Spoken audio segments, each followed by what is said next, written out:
Hello everyone, एक बार फिर से आप सबका हमारे इस यूट्यूब चैनल में स्वागत है। तो चलिए स्टार्ट करते हैं हम अपनी आज की क्लास। आज हमको जो पढ़ना था वो था मौलिक अधिकार। मैं बता दूं कि मैंने अपनी इसके पहले वाली क्लास में मौलिक अधिकार जो है वो स्टार्ट किए थे। तो मौलिक अधिकार यानी कि फंडामेंटल राइट्स, जो कि मैंने बताए थे कि वर्तमान समय में इनकी संख्या कितनी है, 6 है।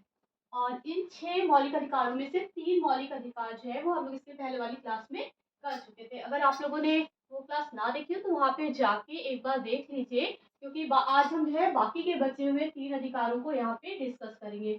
लेकिन अगर आपको मौलिक अधिकार अच्छे से पढ़ने हैं तो आपको मेरी इसके पहले वाली क्लास भी देखनी पड़ेगी, क्योंकि इसमें जो स्टार्टिंग के 3 मौलिक अधिकार हैं वो हम लोग यहाँ पे पहले पढ़ चुके हैं। तो चलिए देखते हैं कि ये जो 6 मौलिक अधिकार हैं वो कौन कौन से। इसमें पहला जो है वो है समानता का अधिकार, जो कि हमने बताया था कि आर्टिकल 14 से लेकर 18 तक में दिया गया है। दूसरा है स्वतंत्रता का अधिकार, जो आर्टिकल 19 से 22 के बीच में है। फिर है शोषण के विरुद्ध अधिकार, जो आर्टिकल 23 और 24 में है। फिर है धार्मिक स्वतंत्रता का अधिकार, आर्टिकल 25 टू 28। फिर था संस्कृति एवं शिक्षा का अधिकार, आर्टिकल 29, आर्टिकल 30। फिर आता है लास्ट संवैधानिक उपचारों का अधिकार, आर्टिकल 32।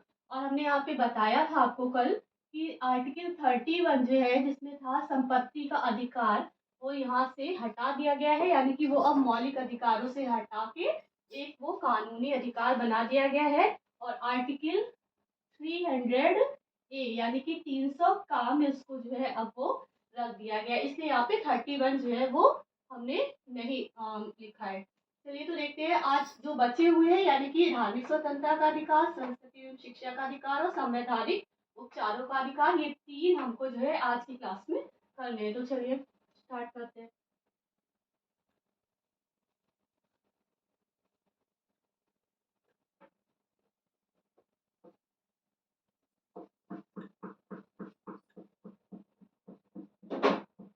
देखिए, जो चौथे नंबर का मौलिक अधिकार था वो था धार्मिक स्वतंत्रता का अधिकार।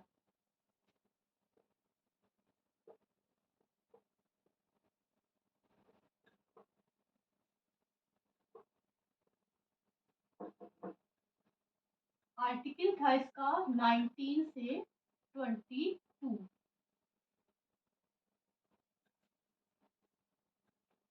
देखिए, पहले तो हम लोग देख लेते हैं कि धार्मिक स्वतंत्रता का अधिकार क्या है। देखिए, धार्मिक स्वतंत्रता यानी कि हमारे भारत में, यानी कि हमारे देश में जो है, जो संविधान है उसने सभी नागरिकों को अपने अपने धर्म को मानने की स्वतंत्रता जो है वो प्रदान की हुई है। और हम बता दें कि जो है, जो हमारा ये हमारे संविधान की प्रस्तावना में बताया भी गया है कि जो हमारा देश है, यानी हमारा जो राष्ट्र है, वो एक धर्मनिरपेक्ष राष्ट्र है। धर्मनिरपेक्ष से क्या मतलब होता है?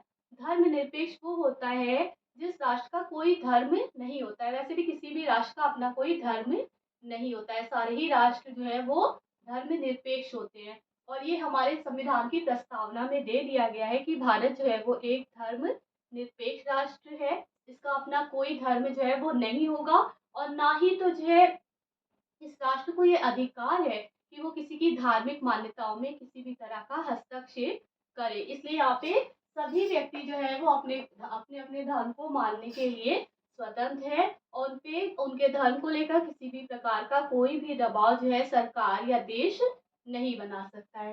तो चलिए हम देखते हैं कि इसमें आर्टिकल जो है वो 19 से 22 तक जो है इसमें रखा गया है। तो पहले हम देखेंगे आर्टिकल 19 में क्या है। आर्टिकल 19 जो बात करता है उसमें कहा गया है कि किसी भी धर्म को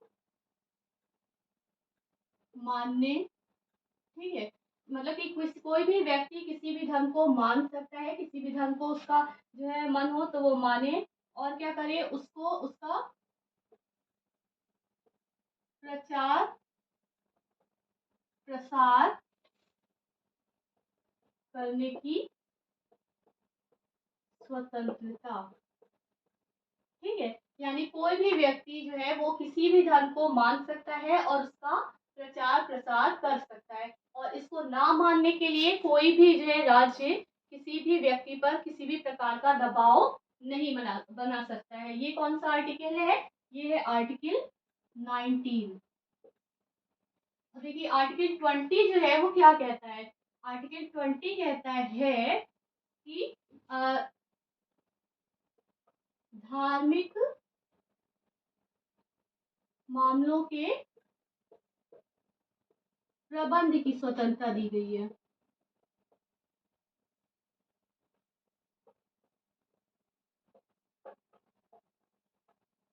ये है आर्टिकल 20।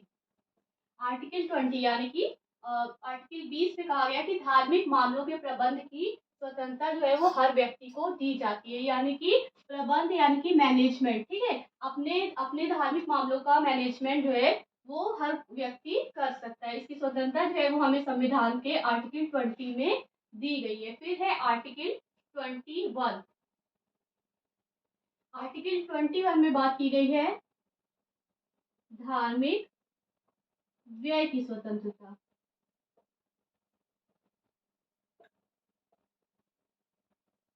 ये है आर्टिकल 21।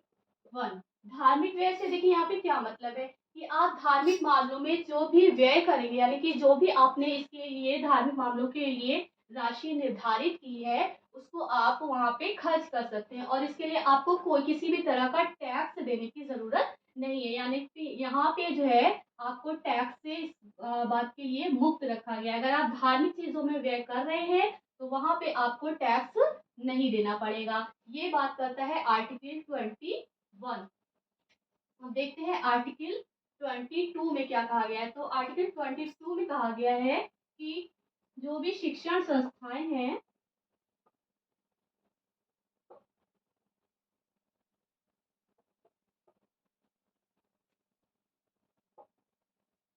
शिक्षण संस्थाओं में धर्म की शिक्षा को मानना या ना मानना।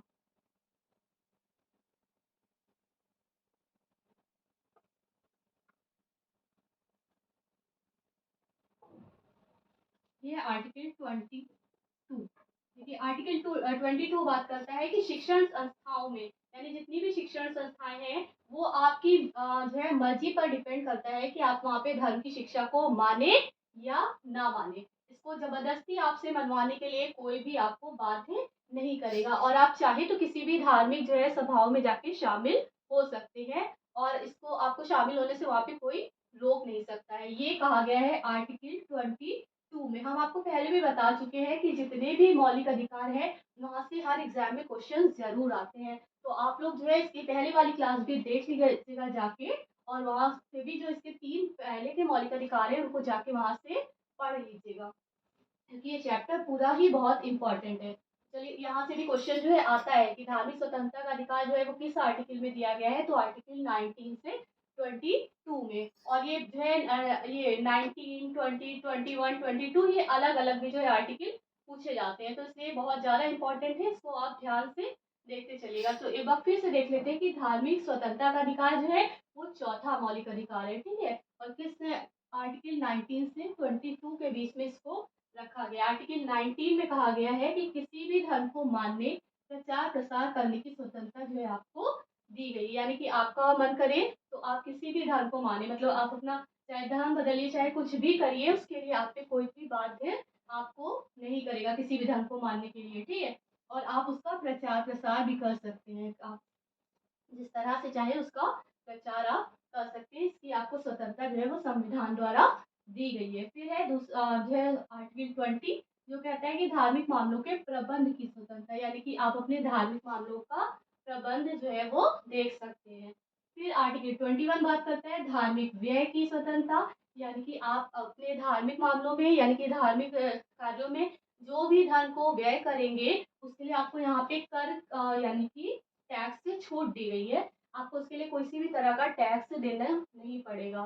फिर है आर्टिकल 22 जो बात करता है शिक्षण संस्थाओं में धर्म की शिक्षा को मानना या ना मानना। ये जो है ये आपकी मर्जी पे डिपेंड करता है कि आप शिक्षण संस्थाओं में धर्म की शिक्षा को माने या ना माने, मतलब आप उसको या तो पढ़ें या ना पढ़ें, ये आप पे डिपेंड करता है। अगर आपकी मर्जी है तो आप वहाँ पे धर्म की शिक्षा ले सकते हैं, और अगर आपकी मर्जी नहीं है तो आपको उसको जबरदस्ती देने के लिए कोई भी बाध्य नहीं कर सकता है। तो ये बात हुई मौलिक अधिकार, चौथे मौलिक अधिकार यानी धार्मिक स्वतंत्रता का अधिकार। अब हम लोग देखेंगे कि पांचवा मौलिक अधिकार जो है वो क्या है।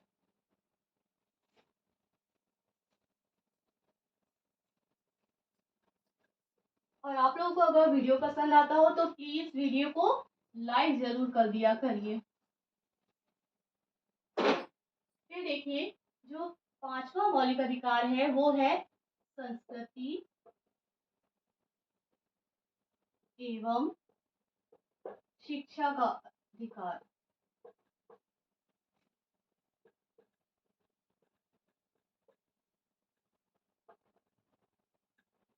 आर्टिकल 23 से 24। ठीक, ये हो गया संस्कृति एवं शिक्षा का अधिकार, आर्टिकल 23 एंड 24। देखिए, ये आप लोग को बता दें, क्वेश्चन भी यहाँ से बहुत बार पूछा जाता है कि ये जो अधिकार है यानी पांचवा मौलिक अधिकार जो हमें दिया गया है यानी संस्कृति एवं शिक्षा का अधिकार, ये केवल अल्पसंख्यकों के लिए, किसके लिए है? अल्पसंख्यकों के लिए है। मतलब ये बहुसंख्यकों के लिए नहीं है, सिर्फ इसको ये अधिकार अल्पसंख्यकों को दिए गए हैं। कई बार एग्जाम में क्वेश्चन पूछा गया है कि कौन सा मौलिक अधिकार जो है वो अल्पसंख्यकों से संबंधित है या अल्पसंख्यकों के लिए है, तो वो कौन सा है मौलिक अधिकार? तो संस्कृति एवं शिक्षा का अधिकार जो है वो सिर्फ किसके लिए है? अल्पसंख्यकों के लिए, सबके लिए नहीं दिया गया है। तो देखिए, इसमें आर्टिकल 23 में क्या बात कही गई है? तो आर्टिकल 23 जो है उसमें कहा गया है कि जो अल्पसंख्यक हैं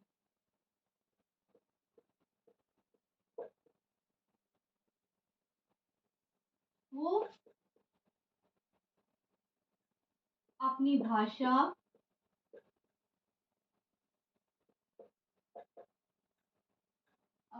अपनी भाषा, लिपि, ठीक है, और संस्कृति का प्रचार प्रसार कर सकते हैं। ठीक है,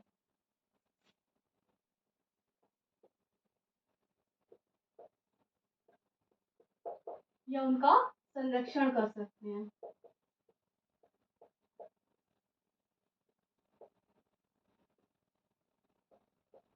ये है आर्टिकल 23, यानी कि अल्पसंख्यक अपनी भाषा को, अपनी लिपि को बनाए रख सकते हैं, अपनी संस्कृति को भी बनाए रख सकते हैं और उनका प्रचार प्रसार कर सकते हैं। इसके लिए वो पूरी तरह से क्या है? स्वतंत्र है, और उनको ये मौलिक अधिकार जो है वो दिया गया है। फिर है आर्टिकल 24। आर्टिकल 24 में है जो कहा गया है, वो कहा गया है कि जो अल्पसंख्यक हैं वो अपनी संस्कृति को बनाए रखने के लिए जो है वो शिक्षण संस्थाओं शिक्षण संस्थाओं को की जो है स्थापना कर सकते हैं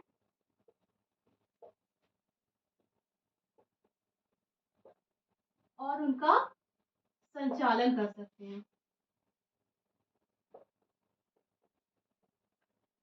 देखिए, ये दोनों आर्टिकल जो है वो एक दूसरे से रिलेटेड है। 23 में कहा गया है कि अल्पसंख्यक अपनी भाषा, लिपि और संस्कृति का प्रचार प्रसार कर सकते हैं या अपनी मतलब की संस्कृति का वो संरक्षण कर सकते हैं। ठीक, और इसका जो दूसरा आर्टिकल 24 है वो 23 से ही रिलेटेड है, यानी कि उपरोक्त जो है अपनी संस्कृति और भाषा वगैरह को बनाए रखने के लिए जो अल्पसंख्यक हैं वो शिक्षण संस्थाओं की स्थापना और संचालन कर सकते हैं, जिससे उनकी संस्कृति जो है वो बनी रहे। तो ये हो गया आर्टिकल 23 और 24 जो कि है संस्कृति एवं शिक्षा का अधिकार। और हमने बताया कि ये क्वेश्चन यहाँ से बार बार पूछा जाता है कि ये जो अधिकार है वो केवल अल्पसंख्यकों को दिया गया है, ये अधिकार सबके लिए नहीं है। तो अल्पसंख्यकों के लिए कौन सा अधिकार दिया गया है? वो है संविधान का पांचवा मौलिक अधिकार, संविधान में जो दिया गया है वो है संस्कृति एवं शिक्षा का अधिकार, आर्टिकल 23 और 24। ठीक है, अगर आर्टिकल पूछा जाए कि कौन सा आर्टिकल जो है वो अल्पसंख्यकों से संबंधित है, तो आर्टिकल 23 और 24। ठीक है, कौन सा अधिकार? तो अधिकार है संस्कृति एवं शिक्षा का अधिकार। अब देखते हैं कि छठा मौलिक अधिकार कौन सा है।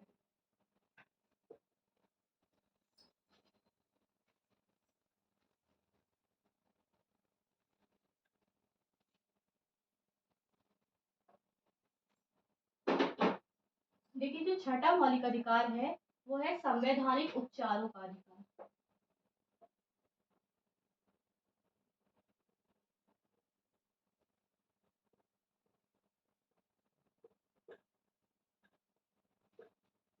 आर्टिकल 32।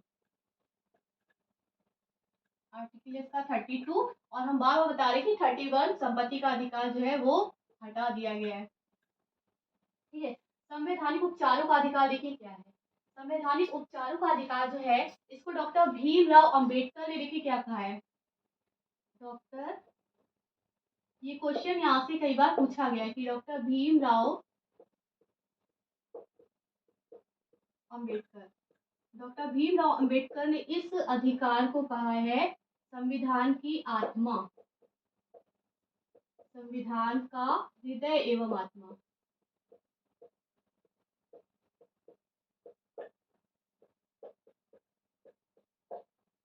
देखिए, संवैधानिक उपचारों के अधिकार को किसने जो है वो संविधान का हृदय और आत्मा कहा है? तो किसने कहा है? डॉक्टर भीमराव अंबेडकर ने। ये क्वेश्चन यहाँ से जो है बनता है वो है कि संविधान का हृदय एवं आत्मा किसको कहा गया है? तो वो कहा गया है संवैधानिक उपचारों का अधिकार, जो कि है छठा मौलिक अधिकार। अनुच्छेद कौन सा है? तो इसका अनुच्छेद है 32। 32 आर्टिकल को जो है वो संविधान का हृदय और आत्मा कहा है। किसने कहा है? डॉक्टर भीमराव अंबेडकर ने। देखिए, यहाँ पे जो है एक और क्वेश्चन भी है जो जिससे आप जो है कंफ्यूज हो जाते हैं। वो अगर पूछा जाता है कि संविधान की आत्मा किसे कहा गया है, खाली ये क्वेश्चन आता है कि संविधान की आत्मा किसे कहा गया है। लिख देते हैं, संविधान की आत्मा की संज्ञा जो है वो किसे दी गई है। ठीक,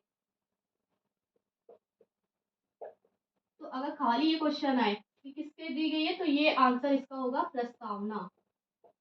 प्रस्तावना को भी संविधान की जो है आत्मा की संज्ञा दी गई। लेकिन अगर क्वेश्चन में डॉक्टर भीमराव अंबेडकर का नाम लिख के आ जाए कि डॉक्टर भीमराव अंबेडकर ने जो है वो किससे संविधान की आत्मा कहा है, तब उसका आंसर हो जाएगा संवैधानिक उपचारों का अधिकार। ठीक है, अगर खाली क्वेश्चन आता है कि संविधान की आत्मा की संज्ञा किससे दी गई है तो प्रस्तावना को, लेकिन डॉक्टर भीमराव अंबेडकर ने संविधान की आत्मा की संज्ञा किसको दी है, तब आएगा संवैधानिक उपचारों का अधिकार। और बता दें कि ये जो संवैधानिक उपचारों का अधिकार है ये बहुत ही इम्पोर्टेंट है, क्योंकि ये जो है ये हमारे मौलिक अधिकारों का संरक्षक है। ये अधिकार जो है ये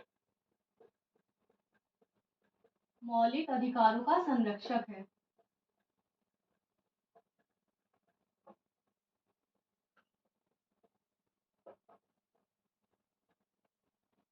देखिए, इस अधिकार में क्या है? इस अधिकार में ये है कि आपके उपरोक्त जितने भी मतलब ऊपर जितने भी आप 5 मौलिक अधिकार जो पढ़ चुके हैं, अगर उनका हनन होता है तो संविधान आपको जो है ये परमिशन देता है कि उनका हनन होने पर आप जो है हाई कोर्ट या सुप्रीम कोर्ट जा सकते हैं और वहाँ पे जो है अपने अधिकारों के लिए फिर से उनको लागू करने के लिए वहाँ पे याचना उनसे कर सकते हैं। ठीक है, और फिर हाई कोर्ट और जो सुप्रीम कोर्ट है वो जो है आपके अधिकारों का संरक्षण करेगा। यहाँ पे मौलिक अधिकारों को जो है संरक्षण प्रदान किया गया है, जिसमें संवैधानिक उपचारों के अधिकार में आर्टिकल 32।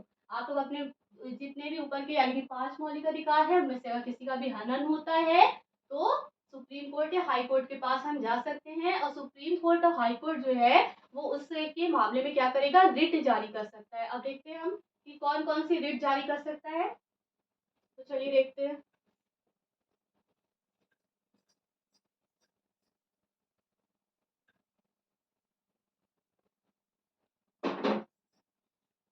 देखिए, जो सुप्रीम कोर्ट है, ठीक है, वो आर्टिकल 32 के तहत, और जो हाई कोर्ट है वो आर्टिकल 226 यानी 226 के तहत जो है वो रिट जारी कर सकता है।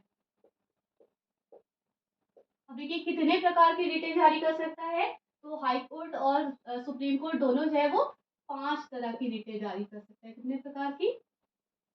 5 प्रकार की। ठीक, फिर से देख लीजिए कि संवैधानिक उपचारों का अधिकार क्या है। तो संवैधानिक उपचारों का अधिकार, अगर हमारे किसी भी मौलिक अधिकार का हनन होता है तो हम उसके लिए जो है वो सुप्रीम कोर्ट और हाई कोर्ट के पास जा सकते हैं, और फिर वो न्यायालय जो क्या करेगा, वो हमारे उन अधिकारों से संबंधित क्या करेगा, रिट जारी कर सकता है। और कितने प्रकार की रिट होंगी, तो ये 5 प्रकार की होंगी। इसको ध्यान से देखिएगा क्योंकि ये कई बार क्वेश्चन जो है पूछा जाता है, रिट के बारे में कई क्वेश्चन जो है यहाँ से बनते हैं। अब देखिए कौन कौन सी रिट जो है वो हाई कोर्ट और सुप्रीम कोर्ट जारी कर सकता है। आर्टिकल देख लीजिएगा, सुप्रीम कोर्ट आर्टिकल 32 के तहत और हाई कोर्ट आर्टिकल 226 के तहत जो है वो 5 प्रकार की रिटें जारी कर सकता है। अब देखिए कौन कौन सी ये रिट है। देखिए जो रिट पहली है वो है बंदी प्रत्यक्षीकरण।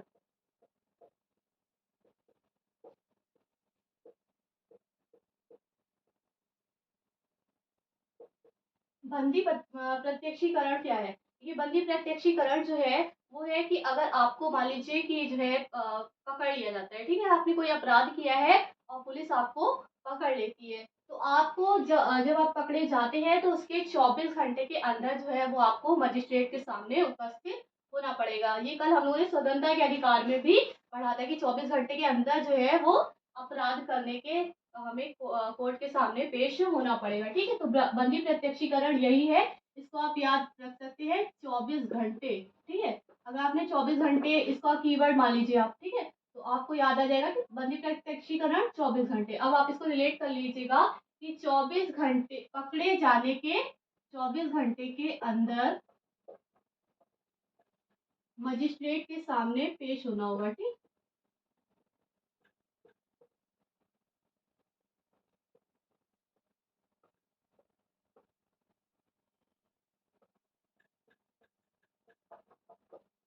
बंदी प्रत्यक्षीकरण क्या है, ये रिट जो है वो हाई कोर्ट भी जारी कर सकता है और सुप्रीम कोर्ट भी जारी कर सकता है। अगर आपको पकड़ लिया गया है, यानी आपको अगर जेल में डाला जा रहा है, आपको पुलिस ने पकड़ लिया है, तो आपको पकड़े जाने के 24 घंटे के अंदर उनको जो है वो मजिस्ट्रेट के सामने उपस्थित कराना होगा। ये किसमें कहा गया है, ये है बंदी प्रत्यक्षीकरण। फिर जो दूसरी रिट है वो है परमादेश। अच्छा देखिए परमादेश क्या है, परमादेश में हाई कोर्ट और सुप्रीम कोर्ट जो है ये सरकारी अधिकारियों को आदेश देता है। परमादेश यहाँ से हम लोग देखिए लिखेंगे परम आदेश। ठीक है, इसको अलग अलग अगर कर लेंगे तो हो जाएगा परम आदेश। तो परम आदेश किसके द्वारा दिया जा रहा है, सुप्रीम कोर्ट और हाई कोर्ट। ठीक, सुप्रीम कोर्ट और हाई कोर्ट जो है वो सरकारी अधिकारी जो है उनको आदेश देता है। देखिए आदेश इसमें वर्ड आया भी है, तो आदेश से हम आदेश यहाँ पे निकाल लेंगे, अलग कर लेंगे। ठीक है, सुप्रीम कोर्ट हाई कोर्ट सरकारी अधिकारियों को आदेश देता है कि वो अपने कर्तव्यों का पालन करें।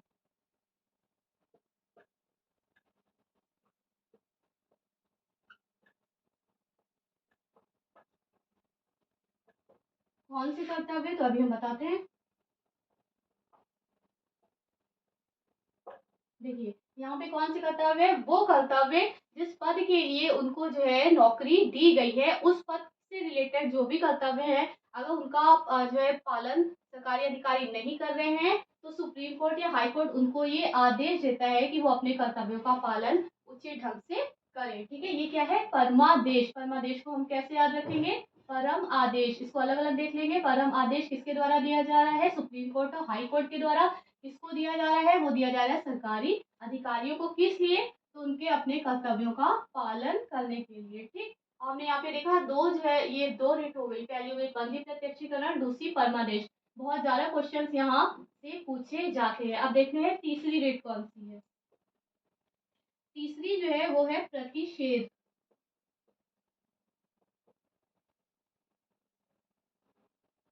देखिए प्रतिषेध में क्या होता है, जो ऊपरी न्यायालय है वो निचली न्यायालय को आदेश देता है। कौन आदेश देता है, ऊपरी न्यायालय निचली न्यायालय को, यानी अपने से नीचे वाली न्यायालय को।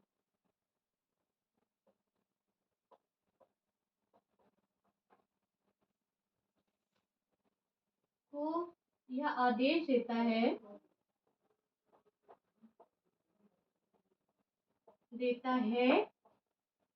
कि यह कार्य जो है वो आपके बस का नहीं है, ठीक है, आपके कार्य क्षेत्र से बाहर है,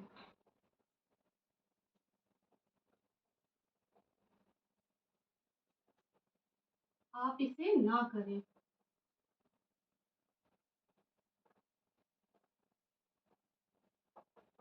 ये क्या हो गया? प्रतिषेध। प्रतिषेध में ऊपरी न्यायालय, जैसे मान लीजिए ऊपरी न्यायालय है सुप्रीम कोर्ट, ठीक है, तो ये किसको आदेश देगा? ये देगा हाई कोर्ट को, ठीक है, या देगा डिस्ट्रिक्ट कोर्ट को। और जो हाई कोर्ट है उससे वो अपने निचली न्यायालय को देगा, तो वो हाई कोर्ट देगा डिस्ट्रिक्ट कोर्ट को। ये आदेश देगा कि कोई कार्य जो है वो अगर उसके बस का नहीं है तो उस कार्य को वो ना करे, क्योंकि वो उसके कार्य क्षेत्र से बाहर है। ये किसमें कहा गया है? ये कहा गया है प्रतिषेध में। तो हमने देखा यहाँ पे 3 रीट जो है हमने देख ली है। पहली है बंदी प्रत्यक्षीकरण, दूसरी है परमादेश और तीसरी है प्रतिषेध। अभी 2 रीट जो है वो और है जो सुप्रीम कोर्ट और हाई कोर्ट जारी कर सकता है। एक बार फिर से इनको देख लेते हैं। बंदी प्रत्यक्षीकरण में क्या है? बंदी प्रत्यक्षीकरण में है कि जो है 24, अगर आपको पकड़ लिया जाता है तो उसके अगले 24 घंटे के अंदर आपको मजिस्ट्रेट के सामने पेश होना होगा। फिर है परमादेश। परमादेश में है कि हाई कोर्ट या सुप्रीम कोर्ट जो है वो सरकारी अधिकारियों को यह आदेश देता है कि वो अपने कर्तव्यों का पालन सही ढंग से करें। प्रतिषेध। प्रतिषेध में है ऊपरी न्यायालय जो है वो निचली न्यायालय को ये आदेश देता है कि ये कार्य आपके बस का नहीं है, इसलिए इस कार्य को आप ना करें। फिर देखिए अब इसी जो है सीरीज में जो चौथी रीट है वो कौन सी है?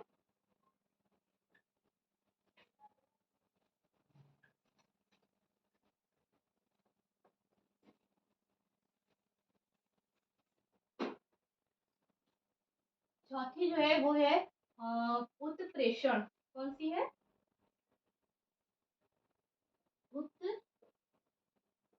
उत्प्रेषण। उत्प्रेषण में भी क्या है, ये और जो है इसकी पहले वाली यानी कि प्रतिषेध जो है वो थोड़ा सा मिलती जुलती है, इसलिए यहाँ पे कंफ्यूज मत होइएगा। उसमें क्या है, ऊपरी कोर्ट जो है वो निचली कोर्ट को ये आदेश देती है कि ये काम आपके बस का नहीं है और इसको आप ना करें। और उत्प्रेषण में भी क्या है, इसमें भी जो है वो ऊपरी कोर्ट जो है यानी ऊपरी न्यायालय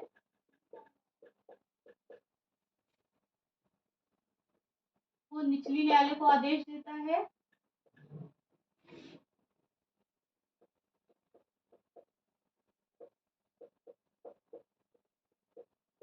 आदेश देता है कि लंबित मुकदमा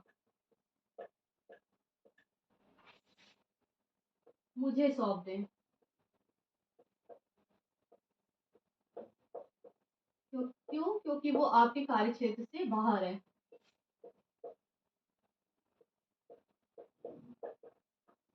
क्योंकि वो भी आपके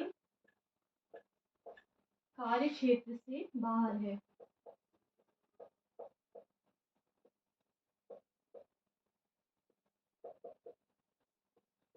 देखिए अब ये उत्प्रेषण और वो इसके पहले वाला वो दोनों जो है आपको प्रतिषेध देखने में एक जैसे लग रहे होंगे, लेकिन उसमें क्या था, ऊपरी न्यायालय निचले न्यायालय को यह आदेश दे रहा था कि ये जो है वो कार्य आपके बस का नहीं है और उसको ना करें। और इसमें जो है वो ऊपरी न्यायालय निचले न्यायालय को ये आदेश दे रहा है कि लंबित मुकदमा जो है वो मुझे सौंप दे, क्योंकि ये भी आपके कार्य क्षेत्र से क्या है, बाहर है। यहाँ बात की गई है लंबित मुकदमे की या लंबित मामले की, और वहां पे बात की गई है कार्य की, ठीक है, जो उसके बस का नहीं है, जो उसके क्षेत्र का नहीं है, और यहाँ लंबित मुकदमे की बात की गई है। अब जो 5वां है वो है अधिकार रक्षा लेख।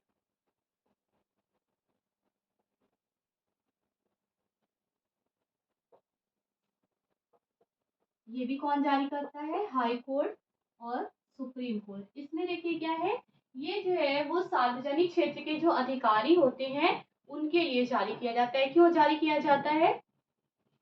कि अगर मान लीजिए कि उन्होंने सार्वजनिक पद प्राप्त कर लिया है किसी व्यक्ति ने, ठीक है, फिर वो इसमें देखा जाता है कि ऐसा तो नहीं है कि उसने असंवैधानिक तरीके से उस पद को प्राप्त कर लिया है। कई बार ऐसा भी होता है ना कि अधिकारी लोग जो होते हैं वो घूस वूस दे के या किसी तरह से जो है वो पद प्राप्त कर लेते हैं। तो इसमें इस अधिकार प्रेक्षालेख में जो है इस बात की जो है जांच की जाती है कि अगर ऐसा है किसी को असंवैधानिक तरीके से किसी ने वो पद प्राप्त कर लिया है सार्वजनिक पद, तो उसको क्या दी जाती है, नोटिस वगैरह दी जाती है और उसको उस अधिकारी को उसका क्या करना होता है, रिटर्न में जो है उसका जवाब देना होता है। उसके बाद उसकी फिर पूरी जांच की जाती है और अगर देखा जाता है कि मतलब उसमें जांच में वो निर्दोष पाया जाता है तो उसको फिर नौकरी करने दी जाती है और अगर वो उसमें दोषी पाया जाता है तो क्या होता है, उसकी नौकरी से उसको उसे ले ली जाती है। ठीक है, तो यही है अधिकार प्रक्षालेख। ये भी कौन जारी करता है, ये भी जारी करता है सुप्रीम कोर्ट और हाई कोर्ट। ठीक है, ये जो है वो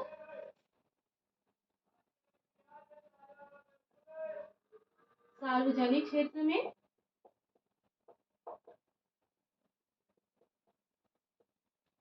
अधिकारियों के लिए जारी किया जाता है।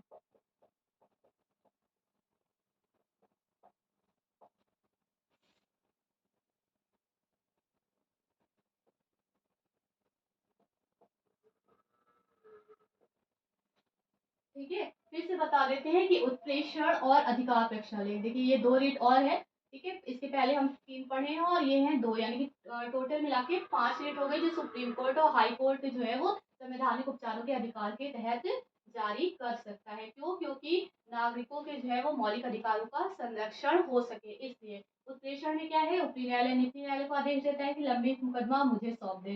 ठीक, और अधिकार प्रेक्षा में क्या है, सुप्रीम कोर्ट या हाई कोर्ट जो है वो सार्वजनिक क्षेत्र के अधिकारियों के लिए ये जारी करता है।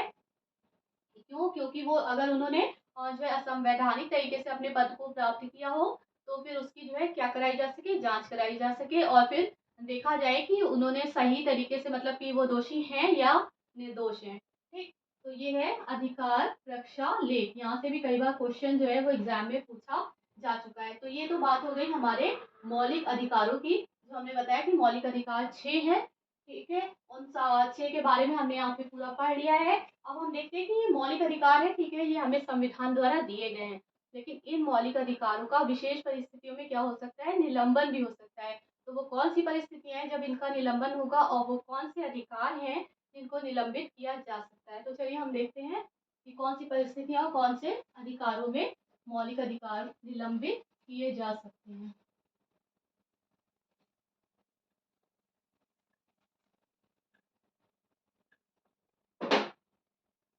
मौलिक अधिकारों का निलंबन।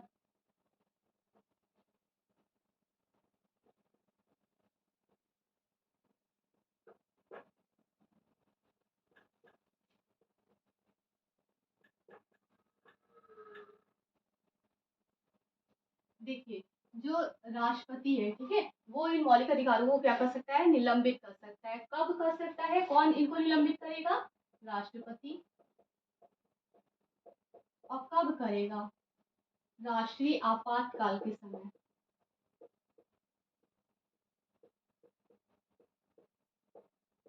राष्ट्रीय आपातकाल यानी कि युद्ध या बाहरी आक्रमण के समय। ठीक है, युद्ध या बाहरी आक्रमण के आधार पर, जब देश में युद्ध या बाहरी आक्रमण हुआ हो, यानी कि जब राष्ट्रीय आपातकाल लगा हो। और राष्ट्रीय आपातकाल का इसका आर्टिकल है 352। ठीक है, 352 के तहत जो है राष्ट्रीय आपातकाल लगाया जाता है। और राष्ट्रीय आपातकाल में जो है वो क्या होगा, राष्ट्रीय आपातकाल में राष्ट्रपति जो है वो इसमें जो है जैसे ये लगता है, ठीक है, जैसे ये आपातकाल लगेगा वैसे जो आर्टिकल 19 है, ठीक, आर्टिकल 19 में जितने भी मौलिक अधिकार दिए गए हैं उन सबको वो स्वतः ही निलंबित हो जाएंगे। यानी अपने आप ही जो है आर्टिकल 19 अपने आप पूरा निलंबित हो जाएगा। हमने कल पढ़ा था कि आर्टिकल 19 में क्या है, वो है स्वतंत्रता का अधिकार। ठीक है, तो स्वतंत्रता अधिकार में आर्टिकल 19 में जितने हैं वो सब स्वतः ही निलंबित हो जाएंगे। कब, राष्ट्रीय आपातकाल के समय, यानी कि धारा 352 जब के तहत। फिर हम देखेंगे कि इसके अलावा आर्टिकल 359 है। ठीक है, आर्टिकल 359 में क्या कर सकता है कि राष्ट्रपति जो है वो अगर आर्टिकल 359 लगा देता है तो भी क्या होगा कि मौलिक अधिकारों का निलंबन जो है वो हो जाएगा। और कैसे होगा? 359 में राष्ट्रपति जो है वो अधिसूचना जारी करेगा। क्या जारी करेगा? आर्टिकल 359 के तहत राष्ट्रपति अधिसूचना जारी करके मौलिक अधिकारों को निलंबित कर सकता है। इसके अलावा जब हुआ था 44वां संविधान संशोधन, ठीक है, 44वां संशोधन कब हुआ? कल भी हमने पढ़ा था 1978 में।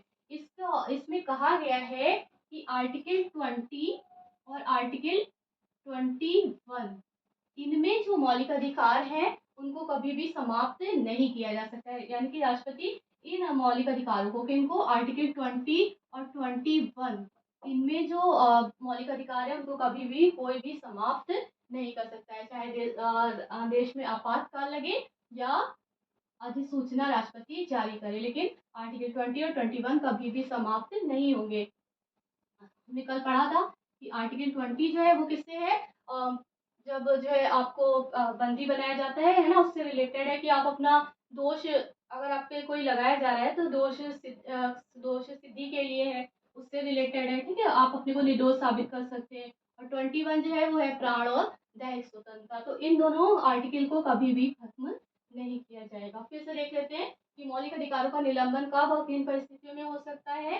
तो राष्ट्रपति जो है वो राष्ट्रीय आपातकाल के समय आर्टिकल 332 के तहत जो है वो इनका निलंबन कर सकता है। उसमें 19 जो है, आर्टिकल 19 वो स्वतः ही इसके बाद निलंबित हो जाएंगे, और बाकी के जो अधिकार बचे हैं उनको राष्ट्रपति 359 आर्टिकल के तहत अधिसूचना जारी करके जो है वो निलंबित कर सकता है। लेकिन 44वें संशोधन में यानी 1978 में बताया गया है कि आर्टिकल 20 और 21 जो है वो कभी भी समाप्त नहीं होंगे। तो इस तरह से हमने देखा कि हमारा जो मौलिक अधिकार का टॉपिक है वो यहाँ पे पूरा जो है हो गया है। तो चलिए आप लोग इसके पहले वाला भी वीडियो देख लीजिएगा।